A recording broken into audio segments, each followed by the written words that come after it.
മുഹമ്മദ് നബി സല്ലല്ലാഹു അലൈഹി വസല്ലമയുടെ സമീപനം, പ്രവർത്തനം, രീതി എന്നിവയാണ് മുഅ്മിനീങ്ങൾ അനുകരിക്കേണ്ട ഏറ്റവും പ്രധാനപ്പെട്ട പ്രവർത്തന രീതി. 4 പ്രധാനപ്പെട്ട കാര്യങ്ങളാണ് ഒരു മനുഷ്യൻ മറ്റൊരു മനുഷ്യനോട് പെരുമാറ്റത്തെ നന്നാക്കാൻ വേണ്ടി ചെയ്യേണ്ടത് എന്ന് ഹദീസുകളിൽ നിന്ന് മനസ്സിലാവും. ഒന്നാമത്തെ കാര്യം,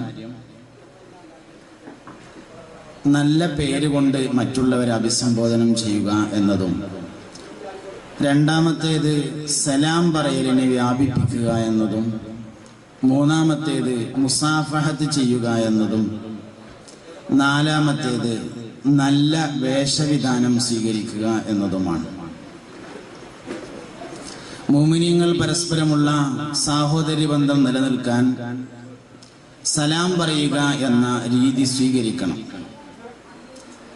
അള്ളാഹുവിന്റെ പേരുകളിൽപ്പെട്ട ഒരു പേരാണ് അസ്സലാം എന്നത്.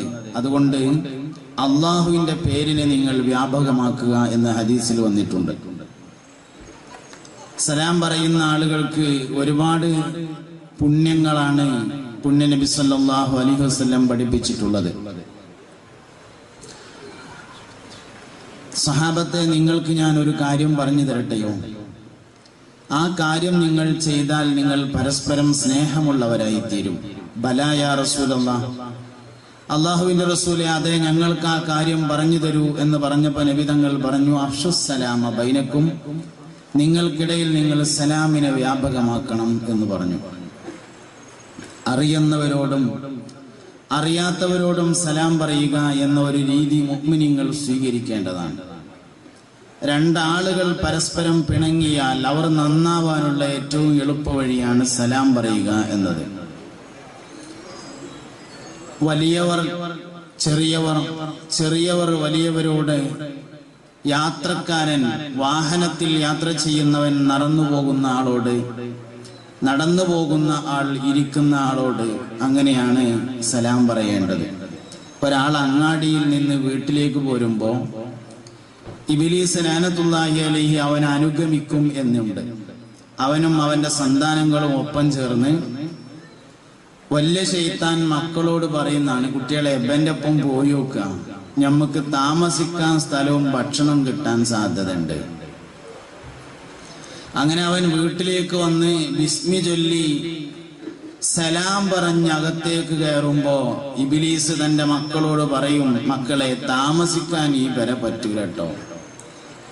വീട്ടിലേക്ക് കയറുമ്പോ ബിസ്മി മാത്രം ചൊല്ലിയാൽ പോരാ എന്നാണ്. സലാം പറയുമ്പോൾ മാത്രമാണ് ശൈത്താൻ ഒഴിഞ്ഞു പോവുക. വീട്ടിൽ ആരാണോ ഉള്ളത് അവരോട് സലാം പറയണം. ആരുമില്ലെങ്കിലും സലാം പറയണം. ആരുമില്ലെങ്കിൽ സലാം പറയേണ്ടത് അസ്സലാമു അലൈനാ വഅലാ ഇബാദില്ലാഹിസ് സ്വാലിഹീൻ എന്നാണ്. പള്ളി ചെന്നാലും അങ്ങനെ തന്നെയാണ്. നമ്മൾ പള്ളിയിൽ കയറിയപ്പോൾ ആരും പള്ളിയിലില്ല, നമ്മൾ മാത്രമേ ഉള്ളൂ, എന്നാലും സലാം പറയണം. അസ്സലാമു അലൈനാ വഅലാ ഇബാദില്ലാഹിസ് സ്വാലിഹീൻ. രാവിലെ സൂപ്പർ മാർക്കറ്റ് തുറക്കുകയാണ്, അപ്പൊ പീടിയിൽ ആരും ഇല്ല, നമ്മൾ തന്നെ ഉള്ളു, നമ്മളാണ് തുറക്കുന്നത്. അതിന് മരപ്പീടിയാണെങ്കിലും അങ്ങനെ തന്നെയാണ്, പച്ചക്കറി ആണെങ്കിലും അങ്ങനെ തന്നെയാണ്. ബിസ്മില്ലാഹിർ റഹ്മാനിർ റഹീം എന്ന് പറഞ്ഞാൽ കയറുമ്പോൾ ആരും ഇല്ലെങ്കിൽ നമ്മളോട് തന്നെ സലാം പറയണം. അസ്സലാമു അലൈനാ വഅലാ ഇബാദില്ലാഹിസ് സ്വാലിഹീൻ. അള്ളാഹുവിന്റെ രക്ഷ എനിക്കും എല്ലാ സ്വാലിഹീങ്ങൾക്കും ഉണ്ടാവട്ടെ എന്നാണ്. സലാം പറയുമ്പോഴാണ് പിശാച് ഒഴിഞ്ഞു പോകുന്നത് എന്നാണ്. സലാം പറഞ്ഞിട്ട് അങ്ങോട്ട് കയറിയാല്, ബിസ്മിൻ ചൊല്ലി സലാം പറഞ്ഞാണ്ട് കയറിയാല് ശൈത്താൻ പറയും മക്കളോട്, മക്കളെ, താമസിക്കാൻ ഈ പെര പറ്റൂല, ഇനി നമുക്ക് ഭക്ഷണം കിട്ടുമോ നോക്കാം. അങ്ങനെ നമ്മൾ ഭക്ഷണം കഴിക്കാനിരിക്കണതിന്റെ അടുത്ത് വന്നിരിക്കുന്ന കൊഴിഞ്ഞു ചാടിയ ഭക്ഷണം പെറുക്കിയെടുത്താൽ പിശാച് തന്റെ മക്കളോട് പറയുമത്രേ, കുട്ടികളെ, ഇവിടുന്ന് തിന്നാനും കിട്ടൂലട്ടോ, നമ്മൾ പോവുക. ശൈത്താനെ ആട്ടാനുള്ള 2 പ്രധാനപ്പെട്ട വഴിയാണ്. ഒന്ന് സലാം പറയുക, 2 കൊഴിഞ്ഞാടിയ ഭക്ഷണം എടുത്ത് കഴിക്കുക എന്ന് പറയുന്നത്. അതുകൊണ്ട് മുഅ്മിനീങ്ങൾ പരസ്പരം സലാം പറയുന്നവരാവണം. ഭാര്യ ഭർത്താക്കന്മാർ സലാം പറഞ്ഞാൽ അവർക്കിടയിൽ അത് വലിയ ബറക്കത്തായിരിക്കുമെന്ന് ഹബീബുനാ റസൂലുള്ളാഹി സല്ലല്ലാഹു അലൈഹി വസല്ലം തങ്ങൾ പഠിപ്പിച്ചിട്ടുണ്ട്. രണ്ടാമത്തെ കാര്യം, മുസാഫഹത്ത് ചെയ്യാം.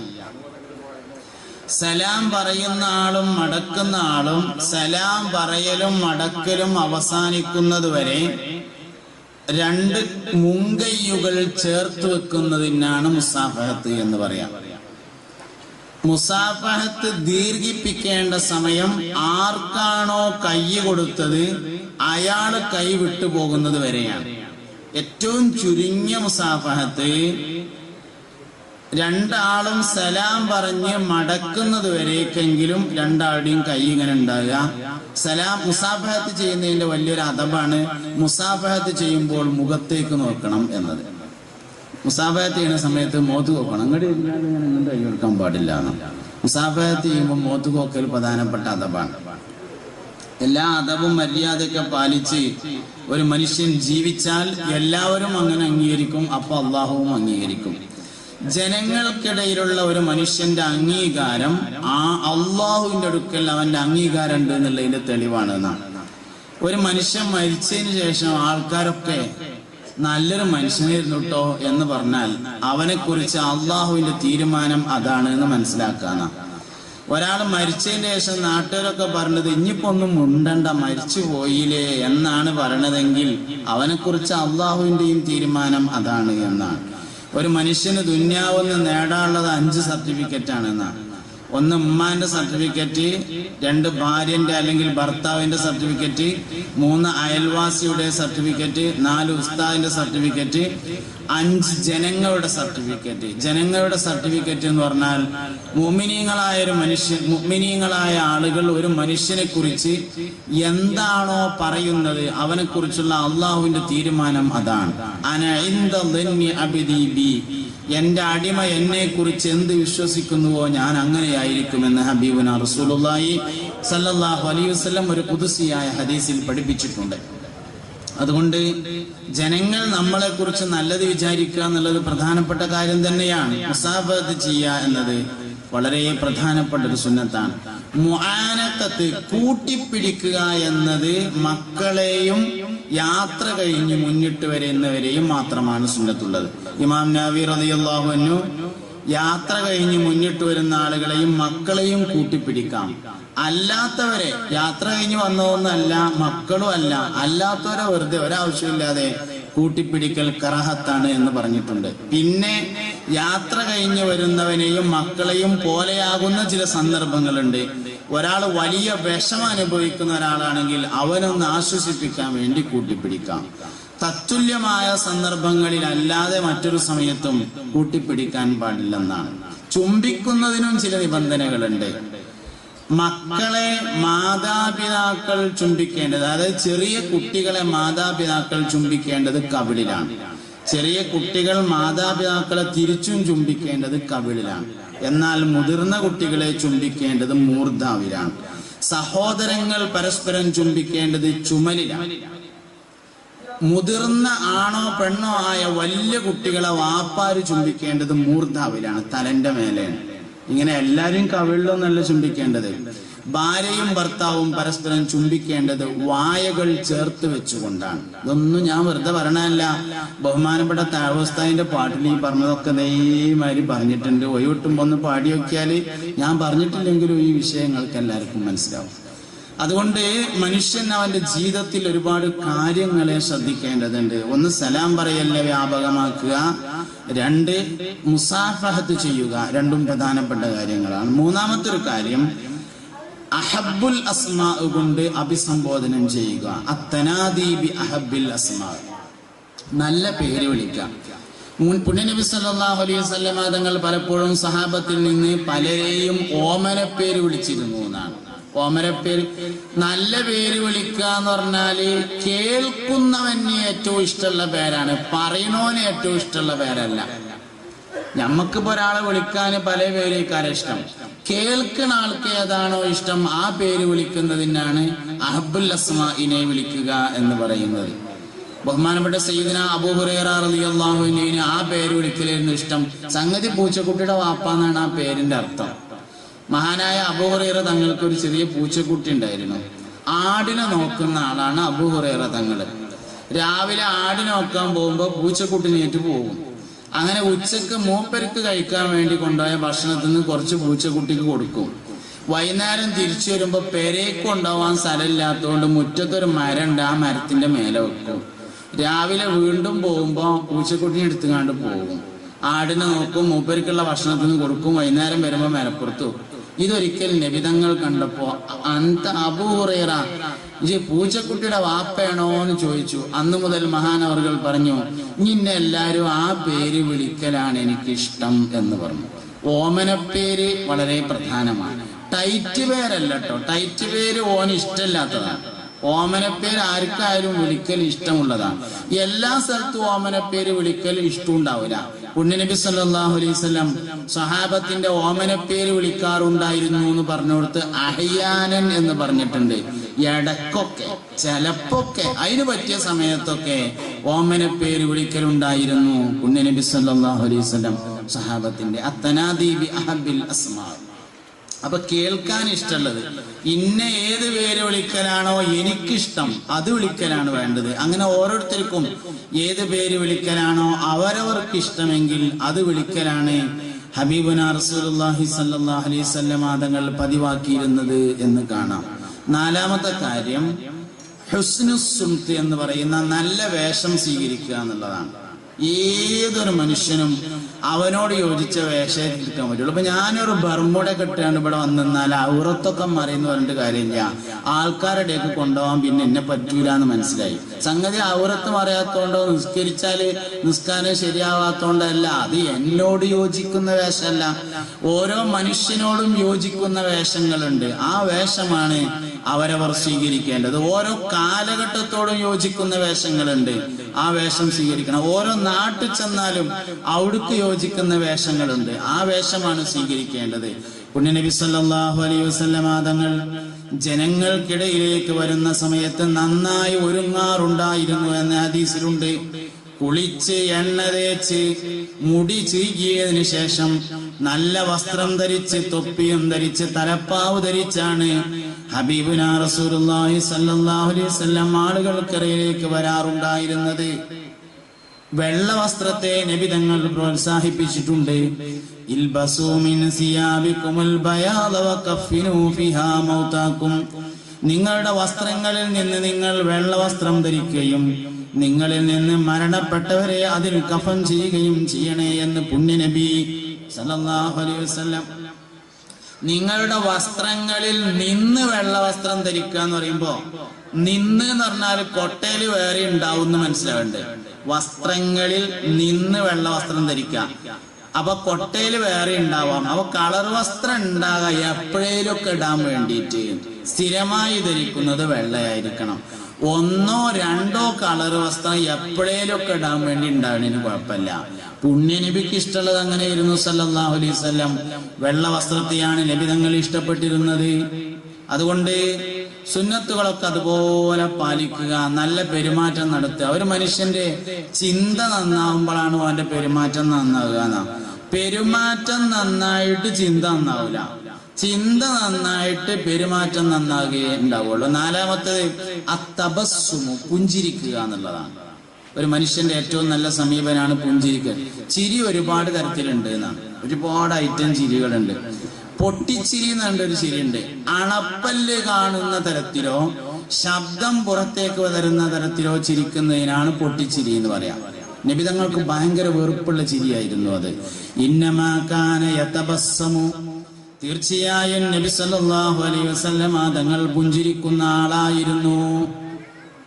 വലാ യുറാദു റാസു, നബി തങ്ങളുടെ അണപ്പല്ല് കാണുന്ന തരത്തിൽ പുണ്യനബി സല്ലല്ലാഹു അലൈഹി വസല്ലം ഒരിക്കൽ പോലും ചിരിച്ചിട്ടില്ല. ഈ പ്രകൃതിയിലെ എല്ലാ, പ്രപഞ്ചത്തിലെ എല്ലാ വസ്തുക്കളും പുഞ്ചിരിക്കുന്നതാണ് എന്നാ. ചിരിക്കാൻ കാരണം വേണ്ട, കരയാനാണ് കാരണം വേണ്ടത്. ഒരു കുട്ടി കരയാണെങ്കിൽ നമ്മൾ അതിന്റെ കാരണം അന്വേഷിക്കണം. ഒരു കുട്ടി ചിരിക്കുകയാണെങ്കിൽ ഇപ്പൊ അതിന്റെ കാരണം തരേണ്ടെന്നാണ്. മനുഷ്യന്റെ അടിസ്ഥാന പ്രകൃതം പുഞ്ചിരിക്കുന്ന പ്രകൃതമാണ്. ഈ ദുന്യാവിലെ എല്ലാ സാധനവും അങ്ങനെയാണ് എന്നാണ്. പർവ്വതങ്ങൾ ചിരിക്കുകയാണ്, പാറകൾ ചിരിക്കുകയാണ്, കടൽ ചിരിക്കുകയാണ്. നമ്മളൊരു ആടിനെ ഇങ്ങനെ ശ്രദ്ധിച്ചു നോക്കിയാൽ അറിയാം, ആട് ചിരിക്കുകയാണ്. കരയാൻ കാരണം വേണം ചിരിക്കാൻ.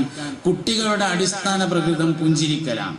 ഇങ്ങനെ ദുന്യാവിലെ എല്ലാ സാധനത്തിന്റെയും അടിസ്ഥാന പ്രകൃതം പുഞ്ചിരിയാകുന്നു. അതുകൊണ്ട് മൂമിനായ ഒരു മനുഷ്യന്റെ മുഖത്ത് നോക്കി ഒരാൾ വെറുതെ ചിരിച്ചാൽ ഓന്റെ ഏഴില് സ്വതക്കന്റെ കൂലി എഴുതും. തലാഖത്തുൽ വജ്ഹി മിനൽ ഈമാൻ എന്നും അത്തബസ്സുമു മിനസ് സ്വദഖ എന്നും ഹദീസിൽ വന്നിട്ടുണ്ട്. പുഞ്ചിരിക്കുക എന്ന് പറയുന്നത് സ്വദഖയിൽപ്പെട്ടതാണ്. ഒരു മൂമിനായ മനുഷ്യന്റെ മുഖത്ത് നോക്കിയിട്ട് വെറുതെ ചിരിച്ചാല് അവന്റെ ഏടില് അതിന് പകരമായിട്ട് സ്വതക്കന്റെ കൂലി എഴുതുമെന്നാണ്. ഈമാൻ വർദ്ധിക്കും ഒരു മനുഷ്യൻ ചിരിച്ചാലേ എന്നാണ്. ഈമാൻ കൽബിലുണ്ടെങ്കിൽ മുഖത്ത് പുഞ്ചിരി കാണാമെന്നാണ്. ശരിക്കും ഈമാനുള്ള മനുഷ്യന്മാരെ മുഖത്ത് നോക്കിയാല് ഓരോ മൂമിനാണ് എന്ന് അറിയാൻ പറ്റും. കാരണം കൽബിൽ ഈമാൻ ഉണ്ടെങ്കിൽ അതിന്റെ പ്രതിഫലനം മുഖത്ത് പുഞ്ചിരിയായി കാണാവുന്നതാണ്. അപ്പോ പുണ്യ നബി സല്ലല്ലാഹു അലൈഹി വസല്ലം പഠിപ്പിച്ച ഈ പ്രധാനപ്പെട്ട സമീപനങ്ങൾ, സലാം പറയുക, പുഞ്ചിരിക്കുക, മുസാഫഹത്ത് ചെയ്യുക, നല്ല വേഷം ധരിക്കുക തുടങ്ങിയ രീതികൾ എല്ലാവരും ശ്രദ്ധ വെച്ച് ചെയ്യണം. സുന്നത്താണെന്ന് കരുതി ചെയ്യണം. അപ്പോൾ നമ്മൾ ഏറ്റവും ഉന്നതമായ സ്വഭാവത്തിന്റെ ഉടമകളായി തീരും. ഈമാൻ വർദ്ധിക്കുകയും ചെയ്യും. ഒരുപാട് കാര്യങ്ങൾ നമ്മൾ നിത്യജീവിതത്തിൽ ചെയ്യുന്ന കാര്യങ്ങൾ തന്നെ നിയ്യത്ത് നേരാക്കിയാൽ ഇബാദത്താക്കാൻ പറ്റും. ഇപ്പൊ രാവിലെ എഴുന്നേറ്റിട്ട് മുറ്റടിക്കുന്ന നേരത്തെ പഠിച്ചോനെ വൃത്തിയാക്കൽ ഈമാന്റെ ഭാഗമായതുകൊണ്ടാണ് ഞാൻ അടിച്ചു വരുന്നത് നിയ്യത്ത് ചെയ്താല് അടിച്ചു വാരൽ കൊണ്ട് ഈമാൻ കൂട്ടാൻ പറ്റും. നല്ല 250 റുപ്യന്റെ ഒട്ടുമാവിന്റെ തൈ കൊടുന്ന് കുഴിച്ചിട്ടിട്ട് രാവിലെ അതിനിങ്ങനെ വെള്ളം പാർന്നു കൊടുക്കുമ്പോ അള്ളാഹുവെ നിന്റെ ആശ്രിതർക്ക് ഗുണം ചെയ്യുന്നവനോട് നിനക്ക് വലിയ ഇഷ്ടമാണെന്ന് മുത്തുനബി പറഞ്ഞിട്ടുണ്ടല്ലോ. നിന്നെ ആശ്രയിച്ചാണല്ലോ ഈ മൂച്ചിത്തൈ നിൽക്കുന്നത്, അതുകൊണ്ടാണ് ഞാൻ അതിന് വെള്ളം പാരുന്നത് എന്ന് മനസ്സിൽ കരുതിയാലേ ഈമാൻ വർദ്ധിക്കാൻ പറ്റിയ വലിയൊരു കാര്യമാവും മൂച്ചിത്തൈ നനക്കല്. അതിന് വാഴയാണെങ്കിലും അങ്ങനെ തന്നെയാണ്, തെങ്ങും തൈ ആണെങ്കിലും അങ്ങനെ തന്നെയാണ്, എല്ലാ സംഗതി അങ്ങനെ തന്നെ. പേര പൈൻ്റ് അടിക്കുന്ന സമയത്ത് വൃത്തിയാക്കൽ ഈമാന്റെ ഭാഗമായതുകൊണ്ടാണ് ഞാനിത് ചെയ്യണത് എന്നൊരു മനുഷ്യൻ കരുതിയാൽ അത് അവന് ഇബാദത്താക്കാം. മീൻ തിന്നിട്ട് മുള്ള് ബാക്കിയാവുമ്പോ ആ മുള്ളക്കുഴിനെടുത്തുങ്ങാണ്ട് നല്ലൊരു ഒഴിഞ്ഞ സ്ഥലത്ത് കൊണ്ടുപോയിട്ടിട്ട് ബിസ്മില്ലാഹിർ റഹ്മാനിർ റഹീം ഞാനിത് പൂച്ചയുടെ ഭക്ഷണമാക്കുകയാണ് എന്ന് നിയ്യത്ത് ചെയ്താല് മീമുള്ളുകൊണ്ട് പൂച്ചക്ക് ഭക്ഷണം കൊടുത്ത് കൂലി വാങ്ങാം. ചെറിയ ചെറിയ കാര്യങ്ങൾ ശ്രദ്ധിച്ചാൽ വലിയ വലിയ ദറജകൾ നേടാൻ പറ്റും. അതുകൊണ്ട് മുഅ്മിനീങ്ങൾ വലിയ വലിയ കാര്യങ്ങളിലല്ല നമുക്ക് അശ്രദ്ധ, ചെറിയ ചെറിയ കാര്യങ്ങളിലാണ്. അതിൽ നന്നായി ശ്രദ്ധയുള്ളവരാവണം എന്നാണ് ഈ സന്ദർഭത്തിൽ ഉപദേശിക്കാനുള്ളത്. എന്റെ ഉപദേശം നീട്ടിക്കൊണ്ടുപോകുന്നത് എനിക്കും ഇങ്ങൾക്കും അത്ര രസമുള്ളതല്ല എന്ന് മനസ്സിലാക്കിയിട്ട് ഞാൻ ചുരുക്കുന്നു. അല്ലാഹു റബ്ബുൽ ഇസ്സത്ത് പറഞ്ഞതും കേട്ടതും സാലിഹായ അമലായി ഖബൂൽ ചെയ്യട്ടെ. ആമീൻ. ഈ ഒരുമിച്ച് കൂടിയത് അള്ളാഹു അവന് ഇഷ്ടപ്പെടുന്ന സാലിഹായ അമലായി സ്വീകരിക്കട്ടെ. നമ്മുടെ ഒരുപാട് കണ്ണു കാണാത്ത സഹോദരങ്ങൾ അള്ളാഹു റബ്ബുൽ ഇസ്സത്ത് അവർക്ക് അള്ളാഹുവിനെ നാളെ സ്വർഗത്തിൽ ആദ്യം കാണാനുള്ള അവസരം നൽകട്ടെ. സ്വർഗത്തിലാദ്യം റബ്ബിനെ കാണുന്നത് കണ്ണിനു കാഴ്ച നശിച്ചവൻ തന്നാണിത്. റൂഹുൽ ബയാൻ നീ നോക്ക് 2-ൽ ഉണ്ടിത്. 286 പറയുന്നത്. കുരുടന്റെ കൈക്ക് പിടിച്ച് 40 ചുവടടി നടത്തുന്നു എന്നാൽ അവന് സ്വർഗം ഉടനടി നൽകുന്നതെന്നും സയ്യിദുൽ അദ്നാനി പറയുന്നതായി കാണാം റവാത്തുബ്റാനി. അള്ളാഹു അവരൊപ്പം നമ്മളെ സ്വർഗത്തിലാക്കി തരട്ടെ. ലിഖാഇനെ നമുക്കെല്ലാം അള്ളാഹു പ്രദാനം ചെയ്യട്ടെ. നമ്മുടെ എല്ലാ പ്രയാസങ്ങളെയും അള്ളാഹു റബ്ബുൽ ഇസ്സത്ത് തീർത്തു തരട്ടെ. ആമീൻ ബിറഹ്മതിക യാ അർഹമർ റഹീമീൻ.